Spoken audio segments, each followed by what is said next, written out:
मैं वसीम ज़िया टाटेपुर मौजूद हाँ जी। जनाब अब्बास सेठ साहब की स्पैशल दावत इत्थे आए हैं। ਅਸੀਂ ਆਪਣੀ ਟੀਮ ਦੇ ਨਾਲ ਉਹਨਾਂ ਨੇ ਸਾਨੂੰ ਦਾਵਤ ਦਿੱਤੀ ਸੀ ਕਿ ਅਸੀਂ ਇੱਥੇ ਆਪਣੀ ਅੰਬਰ ਐਗਰੋ ਦੀ 10ਵੀਂ ਸਾਲਗਿਰਾ ਮਨਾਈਏ। ਅਬਾਸ ਸਾਹਿਬ ਸਾਡੇ ਨਾਲ ਪਿਛਲੇ 4 ਸਾਲ ਤੋਂ ਬਿਜ਼ਨਸ ਕਰ ਰਹੇ ਨੇ।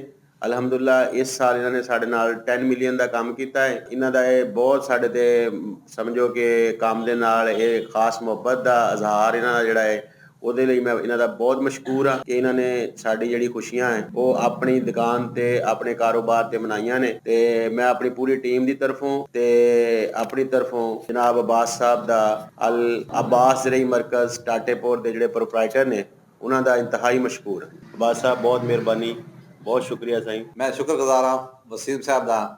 मैं गुलाम अब्बास अल अब्बास ज़रई मरकज़ टाटेपुर तो बोलता पाया। मैं अंबर एग्रो के 10 साल पूरे होने ते अंबर एग्रो की पूरी टीम को मुबारकबाद पेश करना, नाले वसीम साहब को मुबारकबाद पेश करना कि अल्लाह ताला इन्हां दी कंपनी को मज़ीद तरक्की देवे।